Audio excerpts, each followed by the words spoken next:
Good evening everybody. आज हम soil का फर्दर स्टडी करेंगे, लेकिन उससे पहले एडीओ की नोटिफिकेशन आई है एग्रीकल्चर डेवलपमेंट ऑफिसर की सोइल कंजर्वेशन में और जनरल एडमिनिस्ट्रेटिव पोस्ट, तो अपने अप्लाई कर देना और पैनिक मत करना, अपने तरीके से पढ़ो। देखो 3 किताबें मैं आपको बताता हूँ। कोई भी जनरल एग्रीकल्चर का एग्ज़ाम हो जिसमें पूरी एग्रीकल्चर है, नेमराज सुंडा, अरुण कात्यान और ऑब्जेक्टिव जो SR कांतवा के, आप ये 3 किताबें लगा लो, बिल्कुल अच्छे से कर लीजिए आप इन्हें, यू विल सेल थ्रू।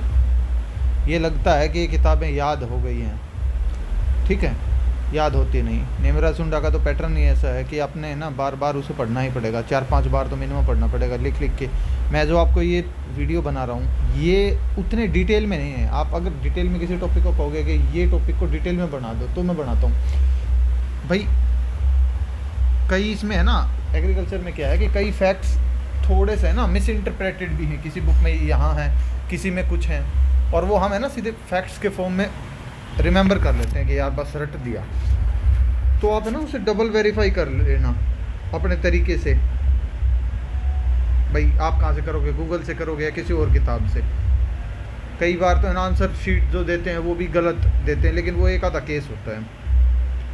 तो मेरा कहने का मतलब है अब टू माई नॉलेज मैं उसे ठीक बताने की कोशिश करता हूँ, और कई में है ना जानबूझ के है ना मैं ढूंढ सकता हूँ चीज़ों को, और मैं अपने लेवल पे ढूंढता भी हूँ। जैसे मैं आपको बताता हूँ, मैंने उस किताब को पढ़ा, अब मुझे सारी किताब आती है। जब मैं रिवीजन करूँगा ना, तो जैसे मैंने ये एक लाइन अंडरलाइन कर रखी है, ये एक पर्टिकुलर लाइन, तो मैंने ये कर रखा है क्रोपस्ट्रा का जो कार्बन नाइट्रोजन रेशियो वो 100:1 है। ये मुझे याद नहीं होता तो मैं कर लेता हूँ। ऐसे ही मैंने अगले पेज पे कुछ ज़्यादा टिक मार रखे हैं, और है ना मैं उस और चीज़ों को छोड़ सकता हूँ, समझ रहे हैं आप।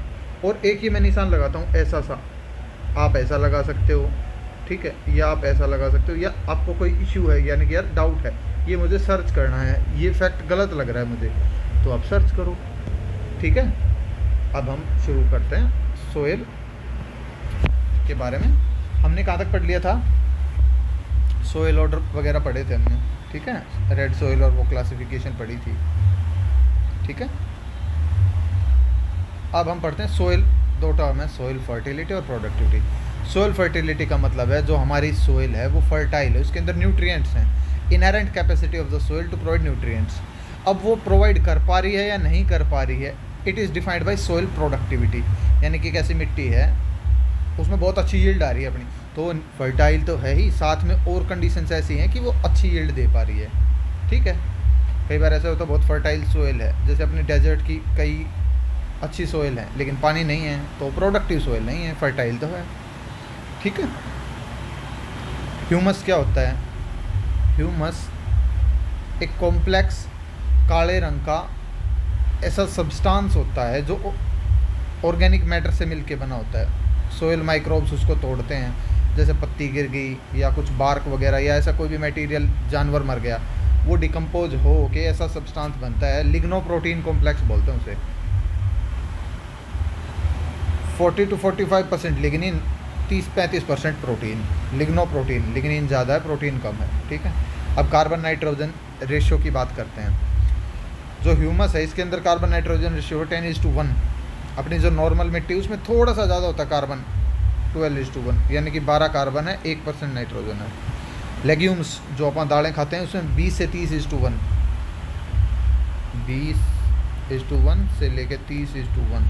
ये आप लिख के आपने है ना कॉपी में खुद लिखो, तब याद रहेगा, और रिवाइज करो, जैसे आज रिवाइज किया 3 दिन बाद करो और फिर वीक बाद, तब याद होगा। नॉर्मल सोइल का 12:1, लेग्यूम 20 से 30, FYM का 20 से 30, माइक्रो ऑर्गेनिज्म का 4:9 से 9:1, ये थोड़ा इंपॉर्टेंट है। माइक्रोब्स का 4:1, 9:1, क्रोपस्ट्रा का 100:1, जो अपनी पेडिस्ट्रा वगैरह होती है 100:1, और एक होती है साडस्ट जो लकड़ी का बुरादा होता है उसकी 400:1, उसमें कार्बन ज़्यादा होता है, ठीक है जी। अब ये इसने बता रखा है कि एक ह्यूमस कैसे बनता है, उसमें है ना लगभग 50 से 55% कार्बन है और 5-5.5% नाइट्रोजन है, तो हो गया ना 10:1, सॉरी। ऑर्गेनिक मैटर जो ग्रासेज होते हैं उनमें ज़्यादा होता है, फॉरेस्ट में कम होता है। एक ये इंपॉर्टेंट है, ऑर्गेनिक मैटर है किसी सोइल में, वो क्या है, ऑर्गेनिक कार्बन कितना है, 1.724, उसे बैमलन फैक्टर बोलते हैं, ठीक है। सोयल बफर क्या होता है, आप है ना टर्म का मतलब समझ लो, फिर क्वेश्चन को कैसे ही घुमाओ भाई, घुमाते रहो। सोयल बफर मतलब उसके अंदर, सोयल के अंदर है टेम्परेचर को वो अल्टर नहीं होने देती, सॉरी टेम्परेचर कह रहा, सॉरी पीएच को अल्टर नहीं होने देती, I am really sorry.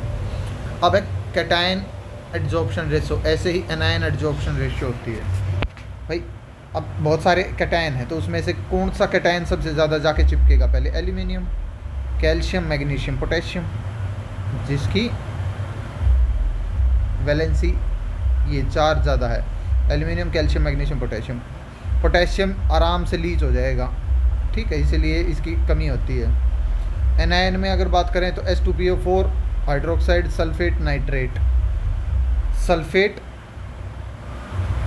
Sulphuric acid वाला, OH, SO4, NO3, NO3 nitrate आराम से लीच होता है, नाइट्रेट लीचिंग होती है, इसलिए इसको हम ऑक्सीडाइज्ड जोन में, इसलिए हम इसे रिड्यूस जोन में अप्लाई करते हैं। देखो दो टर्म है ये, मैं बता देता हूँ, आपने कई जगह देखी होंगी, कोगुलेशन, ये मैंने देखो नीचे लिख रखे हैं, कोगुलेशन और फ्लोकुलेशन। देखो कोगुलेशन में क्या होता है कि एक ये हमारे पास सॉल्यूशन है, ठीक है, ये सोयल है, मान लो उसके अंदर पानी भी है, ठीक है, समझ रहे हो आप, ऐसे समझ लो ये सोयल है, इसके आसपास ये हैं वाटर के पार्टिकल हैं, ये है ना सस्पेंडेड होते हैं, ऐसे फैले होते हैं, तो हमें ये सेटल डाउन करने, मान लो नज़दीक लाने हैं, तो क्या होगा, कोगुलेशन होगा और फ्लोकुलेशन होगा। कोगुलेशन में तो ये इनको क्या करेगा, आसपास ले आएगा इन सब्सटेंस को, ठीक है, और फ्लोकुलेशन में इनको बांध देगा आसपास। कोगुलेशन में जो चार्ज है ना इनके ऊपर, मान लो किसी के ऊपर, ये इस चार्ज को कम कर देगा, हटा देगा, तो फिर ये ढीला हो जाएगा, तो ये सारे बाइंड कर जाएंगे। कोगुलेशन न्यूट्रलाइजेज द चार्ज, फ्लोकुलेशन उन्हें पास लेके आता है, बस इतना ही समझ लो। फ्लोकुलेशन से क्या होगा, वो पास आ जाएंगे। The colloidal particles are coagulated by adding an charge is known as flocculation. तो फ्लोकुलेशन सबसे ज़्यादा किसका होगा, पहले aluminium, calcium, H positive, magnesium. ये थोड़ा ध्यान रखना कि इस पे H पॉजिटिव पे सिंगल चार्ज, इस पे डबल है, कभी कहोगे यार ये डबल वाला पहले आना चाहिए, नहीं, इसकी टेंडेंसी ज़्यादा होती है, एल्यूमिनियम, कैल्शियम, हाइड्रोजन, मैग्नीशियम। अब न्यूट्रिएंट अवेलेबिलिटी, आप प्राइमरी न्यूट्रिएंट NPK करते हैं ना, अवेलेबल न्यूट्रिएंट होगा NKP, पहले पोटेशियम होगा। अब सोयल न्यूट्रिएंट किस pH पे अवेलेबल होते हैं, ये थोड़ा इंपॉर्टेंट है, ये चीज़ें देखो स्लो, ये छोटा सा एक टेबल है, लेकिन कितना इंपॉर्टेंट है ये table question point of view से, एग्जाम पॉइंट ऑफ व्यू से। अगर pH 7 से ज़्यादा है ना, तो कैल्शियम और मोलिबेडनम ज़्यादा होगा, कैल्शियम और मोलिबेडनम हाई pH पे होगा। नॉर्मल pH पे क्या होगा, 6 से 6.5 pH पे, 7 तक भी लगा लो आप इसे, ठीक है, 6 से 7 pH पे फॉस्फोरस और बोरॉन। तो अब मान लो pH को ये कह दे कि 8.5 है, तो फॉस्फोरस की कमी होगी कि नहीं, हाँ फॉस्फोरस की कमी होगी जी। एक एक्सेप्शन बताता हूँ बोरॉन के लिए, बोरॉन क्या है, 6 से 7 के ऊपर भी है और 8.5 से भी, अगर ज़्यादा एल्कलाइन होगी तो भी बोरॉन की अवेलेबिलिटी होगी, समझ रहे आप, 7 से 8 तक नहीं होगा, लेकिन ज़्यादा होगा तो बोरॉन होगा, बोरॉन एक एक्सेप्शन है। pH अगर 6 से 7 है तो फॉस्फोरस और बोरॉन होगा। अगर एसिडिक कंडीशन है, एल्यूमिनियम, आयरन, मैग्नीज, जिंक, अगर आप इन दोनों का तो आपको पता ही है, आयरन और एल्यूमिनियम का, आप मैग्नीज और जिंक में कंफ्यूज हो सकते हो, तो ये याद रखना है, अगर pH एसिडिक है, 6 से कम है, तो मैग्नीज और जिंक अवेलेबल है, मैग्नीज और जिंक अवेलेबल है, मैग्नीज और जिंक अवेलेबल है, क्या अवेलेबल है भाई साहब, मैग्नीज और जिंक। नॉर्मल कंडीशन है, 6 से 7 है, थोड़ा सा एसिडिक है, slightly acidic, then phosphorus and boron is present and calcium and boron, molybdenum at higher pH, ठीक है। सोयल एसिडिटी, कोई सोयल एसिड है, वो किस चीज़ पे डिसाइड होता है कि उसके अंदर कितना एल्यूमिनियम है और कितना H पॉजिटिव है। दो टाइप की एसिडिटी होती है, एक्टिव और एक्सचेंजेबल। जो हाइड्रोजन एल्यूमिनियम की वजह से होती है वो एक्टिव एसिडिटी है, जो हम नापते हैं। इसने लिख रखी है जो कोलोइड्स पे है, ये तो भाई सोयल सॉल्यूशन में है, मान लो ये सोयल है, मैंने बताया ना, ये मिट्टी है, इसके अंदर ऐसा ये छोटा छोटा पानी है, ये वाटर है, ये सोयल का पार्टिकल है, तो ये जो इनके अंदर एसिडिटी है ना छोटे छोटों के पास, ये एक्टिव एसिडिटी, ये सोयल सॉल्यूशन का पार्ट है। और जो इनके ऊपर चार्ज चढ़ रखा है ना सोयल पार्टिकल की तरफ कोलोइडल फॉर्म में, वो एक्सचेंज एसिडिटी है। अब प्रॉब्लमेटिक सोयल 3 टाइप की होती हैं, एसिडिक सोइल, भाई एसिड ज़्यादा है, बंगाल में सबसे ज़्यादा होता है। सलाइन सोइल, नूनी ज़्यादा है, नमक ज़्यादा है। नूनी होगी तो क्या होगा, वाइट एल्कली, वो सफ़ेद दिखेगा, नमक ऊपर चमकता दिखेगा, ठीक है, उसे वाइट एल्कली बोलेंगे सलाइन सोइल में। तो इसको लीच डाउन करने के लिए क्या करेंगे, ज़्यादा पानी दे दो, थोड़ा साल्ट नीचे लीच हो जाएगा, या पानी वो साल्ट है उसको ऊपर से हटा दो, ये सूखे एरिया में मिलेगा, ठीक है जी। FYM का इस्तेमाल किया जाएगा, फार्म यार्ड मैन्योर का इस्तेमाल करेंगे अगर नूनी है तो, ठीक है। नूने में क्या होगा, कुछ ग्रासेस हो जाएंगे। सलाइन सोइल में एक खासियत है कि कुछ कुछ ग्रासेस हो जाएंगे, कुछ ना कुछ घास उगा मिलेगा। लेकिन अगर सोइल एल्कलाइन है तो इसे ब्लैकिश कंडीशन देगी, ब्लैकिश काली हो जाएगी बिल्कुल, वो एल्कलाइन है। इस पर कुछ भी नहीं होगा, no vegetation will be there. In saline condition there will be some vegetation, but in alkaline soil there will be dearth of vegetation, कुछ नहीं होगा। और क्या ज़्यादा होगा इसमें, कैल्शियम और मोलिब्डेनम ज़्यादा होगा एल्कलाइन में, और बोरोन की भी टॉक्सिसिटी होगी। क्यों, क्योंकि 8.5 के आसपास, इससे ऊपर अगर ज़्यादा पीएच है तो बोरोन होगा। ये पहले मुझे भी डाउट था कि यार थोड़ा है, लेकिन ये मैंने इंश्योर किया। बोरोन, मोलिब्डेनम, सोडियम की टॉक्सिसिटी होगी, ब्लैक कलर्ड की होगी। वो सलाइन सोइल नूनी किस में थी, एरिड और सेमी एरिड जोन्स में। नीचे से है ना पानी रिस के जैसे कैपिलरी पोर्स से ऊपर आता है ना, तो ऊपर साल्ट जमा हो गया। इसमें क्या होता है, ये सेमी एरिड और सब ह्यूमिड एरिया में होता है, ठीक है। कार्बोनेट और बाई कार्बोनेट, इनका सोडियम साल्ट होता है, उसकी वजह से होता है अल्कलाइन सोइल। इस मिट्टी में ये थोड़ा मुझे डाउटफुल लगा, लेकिन है इसका एक्सप्लेनेशन। या तो हम न्यूट्रल नाइट्रोजन का सोर्स देंगे या DAP देंगे, जिससे फॉस्फोरस भी मिल जाए और नाइट्रोजन भी मिल जाए, बजाय कि यूरिया। अगर यूरिया है तो उसके बजाय या तो कैन से देंगे या DAP से, इसलिए क्योंकि ये ज़्यादा एसिडिक होता है as compare to urea. I think I am correct here, you cross check it, क्योंकि मुझे इस पर डाउट है, मैं करूँगा, आप अपने लेवल पे कीजिए। अब एल्कलाइन सोइल है, पहले देखो 2-3 इंपॉर्टेंट क्वेश्चन। सलाइन सोइल सबसे ज़्यादा कहाँ है जी, सलाइन सोइल गुजरात में सबसे ज़्यादा है। एसिडिक सोइल केरला में सबसे ज़्यादा है। ये बंगाल देख रहा था मैं भी, लेकिन केरला है, ये मैंने इंश्योर किया है, ठीक है।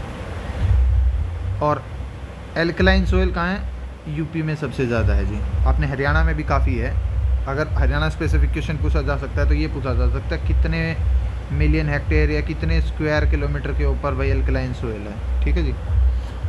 अब एल्कली सोइल है, कैसे रिक्लेम करोगे, हम कुछ एसिडिक सोर्स डाल देंगे। एसिडिक क्या होता है, या तो आयरन सल्फाइड डाल देंगे या कैल्शियम सल्फेट टू वाटर डाल देंगे, बोले तो जिप्सम डाल देंगे, तो एल्कली सोइल होगी रिक्लेम। ग्रीन मैन्योरिंग कर देंगे, या सबसे अच्छा तरीका है जो साल्ट, जो नमक को सह जाए ना, उनको टॉलरेंट क्रॉप उगाते हैं। ये लिस्ट है लेकिन एक्सक्लूसिव नहीं है, आपको कुछ ना कुछ और ऐड करनी पड़ेगी। हाई टॉलरेंट कौन सी है, बार्ले, ढैंचा, सुगर बीट, कॉटन मस्टर्ड। कई जगह राइस को भी इंक्लूड कर रखा है हाई टॉलरेंट में, बट ये मीडियम टॉलरेंट ही है। बार्ले, ढैंचा, sugar beet, cotton mustard, barley, cotton, सरसों, जो, ढैंचा, सुगर बीट। टोबैको दे रखी थी, but I doubt you cross verified it, I don't think that tobacco will be in high tolerant. तंबाकू क्यों नहीं होगी, तो मेरे हिसाब से देखो, हम कहते हैं ना पोटेशियम क्लोराइड मत डालियो, क्योंकि क्लोराइड है और ये इसकी लीव्स के लिए टॉक्सिक है। मुझे थोड़ा डाउट है, लेकिन अगर है तो ये एक बहुत अच्छा क्वेश्चन बन सकता है। हाई टॉलरेंट है साल्ट से। मीडियम में क्या होगी, आप है ना हाई याद रख लो, सेंसिटिव याद रख लो, जो और भी इसकी बच गई ना वो मीडियम में टॉलरेंट मार देना।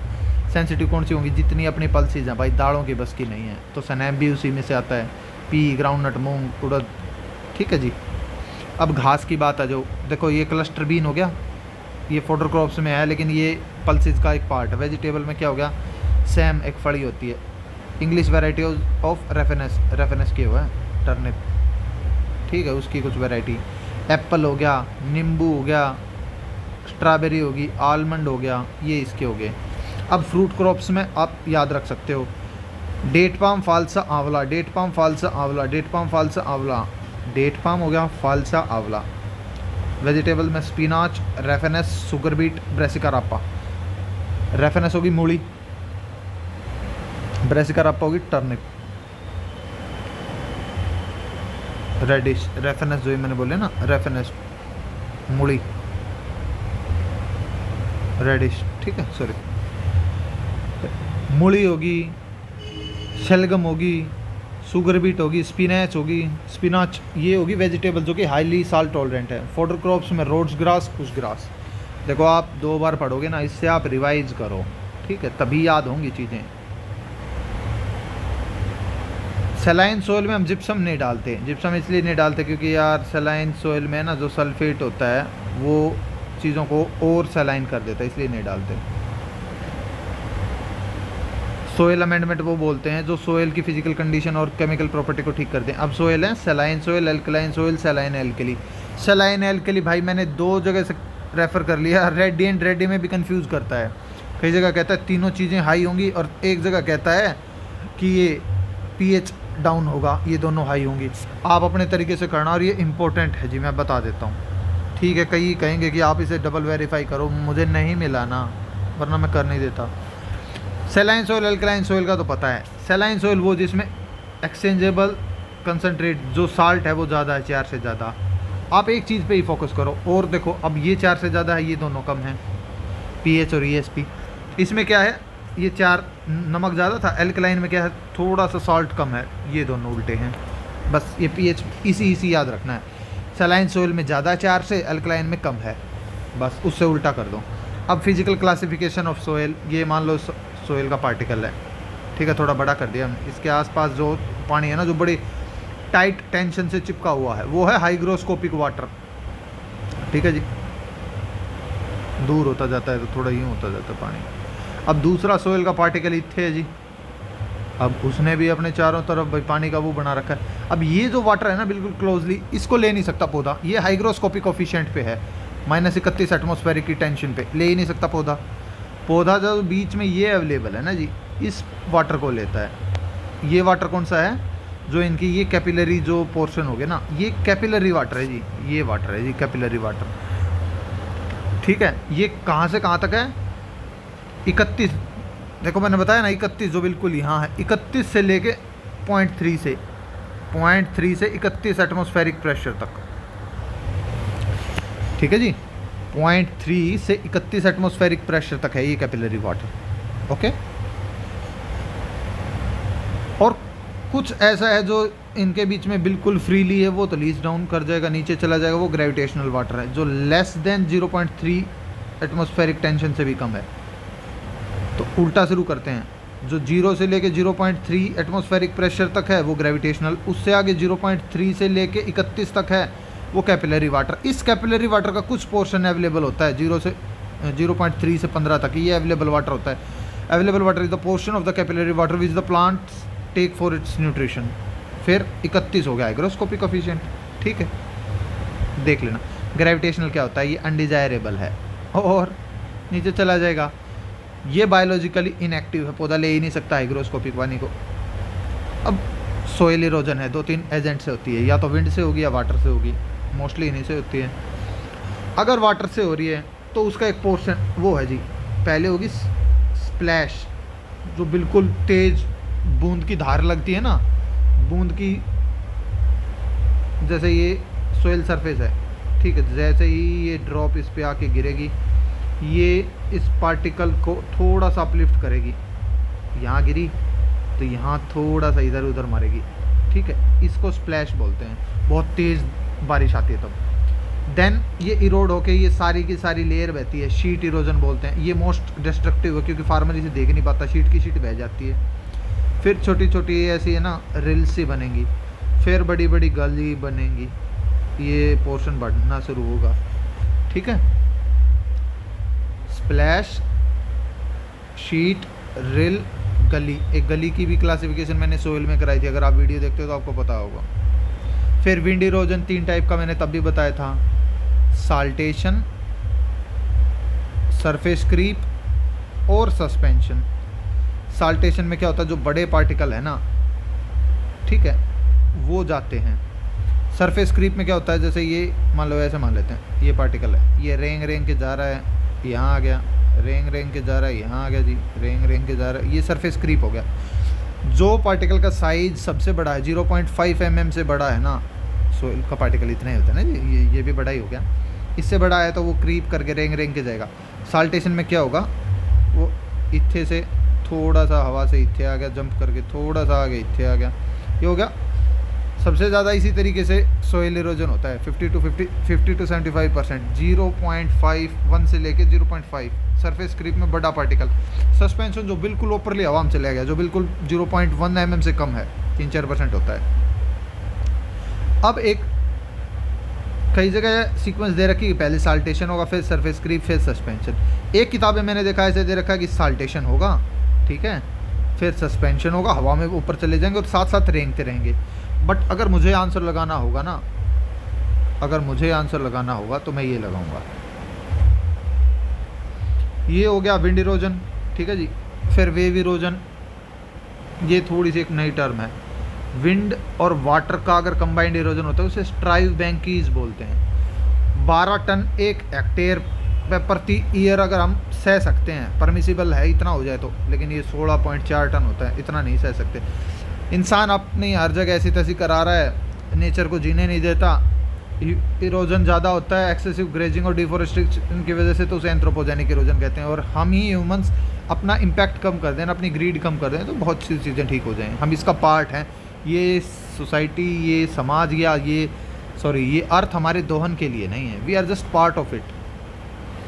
अब क्या है, ये जो सोइल इरोड हुई है, कहीं पे जाके डिपॉजिट होगी, तो उसका किसके द्वारा हुई है?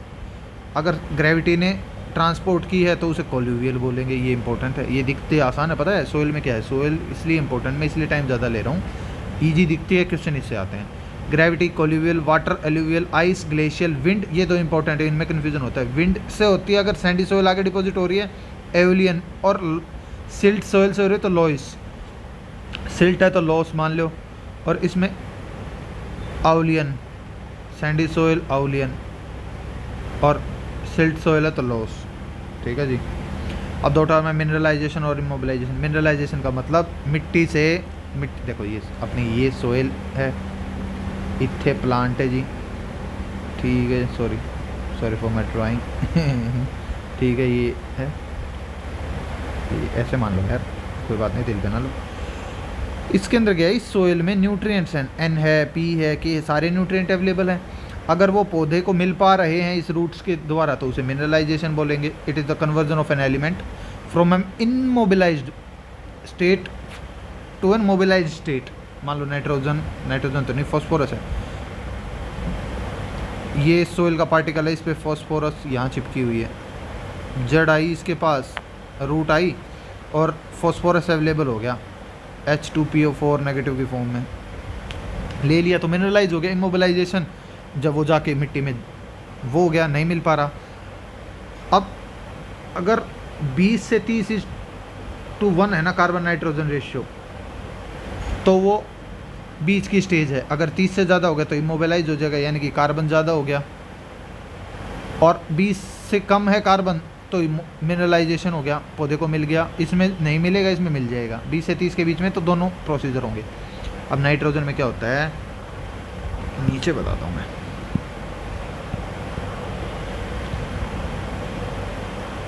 नाइट्रोजन होती है ना, उससे क्या होता है, वो किस में होती है, प्लांट्स में होती है, ठीक है जी। प्लांट्स मर गए, प्लांट्स में किस चीज़ से बने होगा, प्लांट में कहाँ होगी नाइट्रोजन, प्रोटीन्स में, वो टूटेगा। प्रोटीन किससे बनता है, अमाइन से, अमीनो एसिड से। अमीनो एसिड ने अमाइन बना दिया, उसने क्या बनाया, अमोनिया बना दिया, अमोनियम आयन। उसने क्या बनाया जी, नाइट्राइट, उसने बनाया नाइट्रेट। ये जो प्रोसीजर है ना, प्रोटीन से ये बनना, अमीन, इसे बोलते हैं अमीनाइजेशन। अमीन से नाइट्रोजन बनना, देखेंगे इसे। और इस अमोनिया से ये बनना, इसे बोलते हैं नाइट्रिफिकेशन। नाइट्रिफिकेशन 2 प्रोसेस से होता है, नाइट्रेट, नाइट्राइट, नाइट्रेट, ठीक है जी।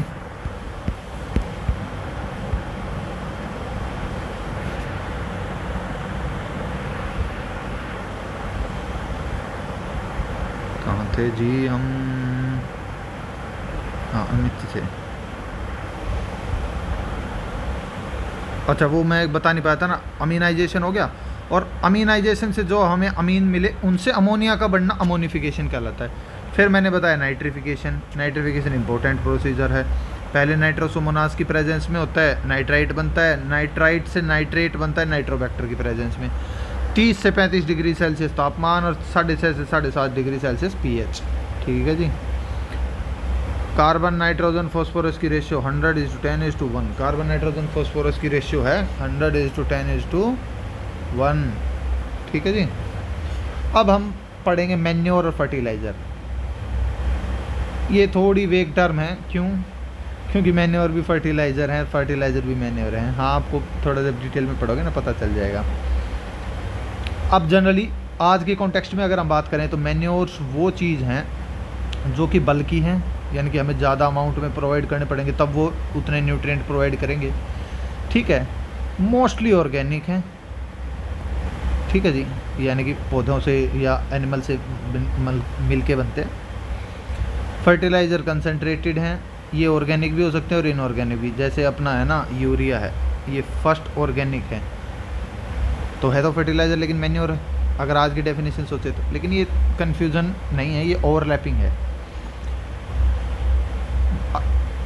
अर्थवॉर्म से जो बनता है उसे वर्मी कंपोस्ट बोलते हैं। जो अपन पोटी करते हैं लिक्विड या सॉलिड जो भी हो उसको नाइट सोइल बोलते हैं। ग्रीन मैन्योर जो भी हम जो पत्ते गिर गए वो या हम ढेंचा वगैरह जो बोते हैं उनको बो दें, मतलब उसको ही काट डालें तो उसे ग्रीन मैन्योर बोलते हैं।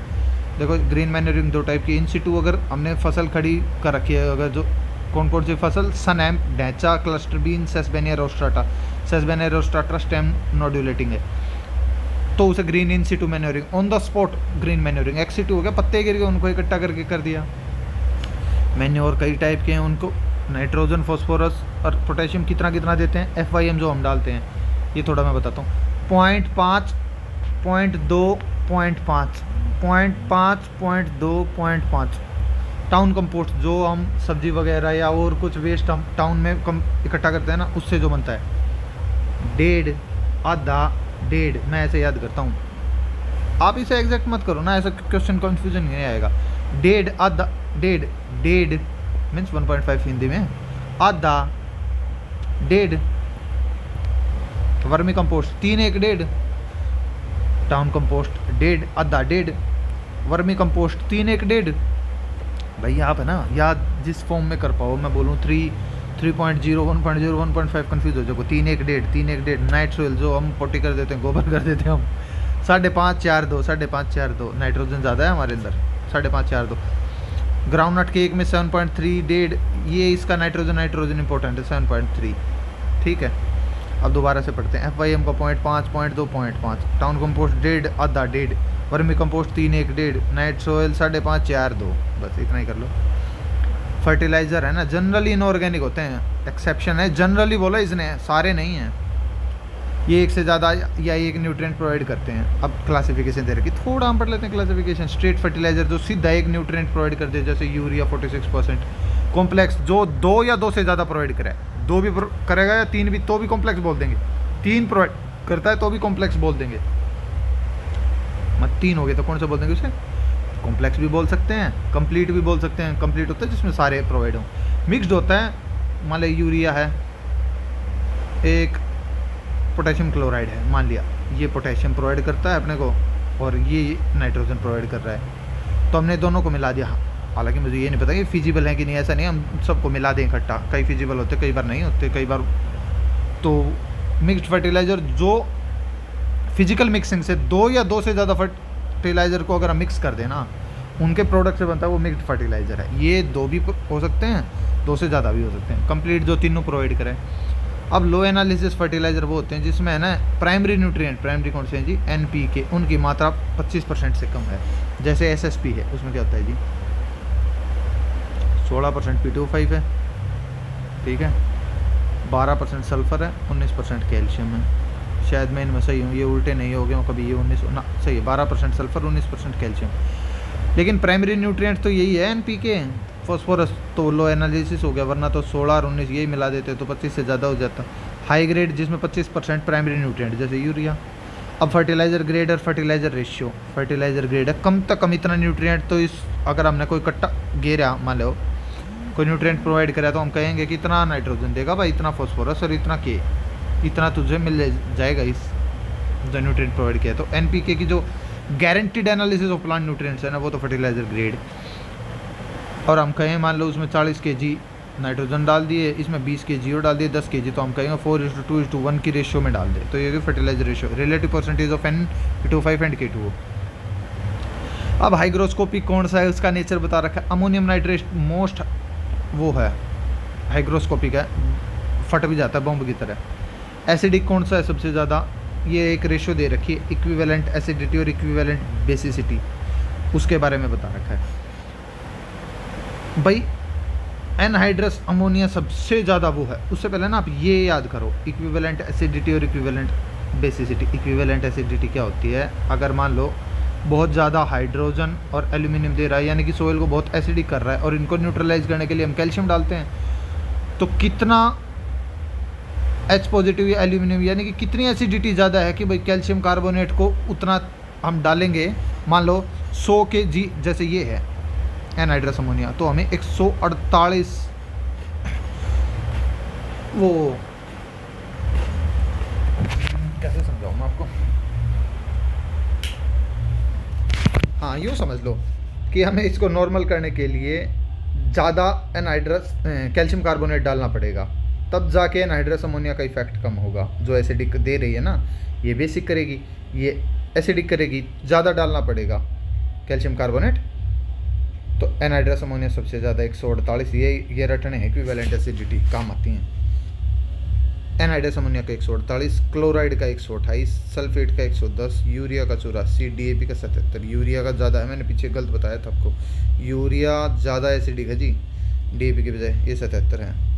अमोनियम नाइट्रेट 60, दोबारा पढ़ो, anhydrous ammonia 148, chloride 128, ammonium sulphate 110, urea 84, DAP 77, ammonium nitrate 60। 5 बार पढ़ोगे ना, लिखोगे तब याद रहेगा। जैसे मैं लिखता हूँ 148 किसका है, मैं लिखता हूँ ना 148 एनहाइड्रस अमोनिया का है, 128 किसका है, क्लोराइड का, 110 सल्फेट का, 84 डीएपी का, 77 देखो गलत हो गया, तो ऐसे ही याद रहेगा। यूरिया का 84, डीएपी का 77, नाइट्रेट का 60, ठीक है। ऐसे ही इक्विवेलेंट बेसिसिटी होती है फर्टिलाइजर की, कि कितनी वो, अगर मान लो हम कैल्शियम कार्बोनेट डालते हैं तो उससे जितनी बेसिसिटी होगी ना, उससे कंपेयर करेंगे कि भाई इसने इतना बेसिक करा, तो हमने और डाल लिया तो उससे कितना हुआ। Sodium nitrate 29, calcium nitrate 21, sodium nitrate से 29 होगा, कैल्शियम नाइट्रेट से 21 होगा। Sodium nitrate 29, calcium nitrate 21, sodium nitrate 29, calcium nitrate 21, sodium nitrate 29, calcium nitrate 21, ठीक है जी। बस फिलहाल हम इतना ही करते हैं, फिर फर्टिलाइज़र हमारा रह गया, उसको मैं टपाना नहीं चाहता, उसको थोड़ा सा अच्छे से समय लगा के फिर बताएंगे। Thank you. और है ना, अपना डिसहार्टन मत हो, ये पोस्ट आई है, अच्छी पोस्ट है एडीओ की, अपने शिद्दत से अपनी प्रिपरेशन करो। ये जो मैं बता रहा हूँ आप इसको सुन सकते हो फ्री टाइम में, ये आपको ना कॉम्प्लीमेंट ही करेगा आपकी स्टडीज़ को, ये सब्स्टिट्यूट नहीं है, आपको खुद करना पड़ेगा लिख के। मैंने 3 किताब बताई, सुंडा, कात्यायन और अरुण कात्यायन होगी, सुंडा होगी, निम्रा और एसआर कांतवा, ये 3 किताबों को रट दो आप, कोई इशू आता है भेज दो, ठीक है। Thank you ji, thank you very much.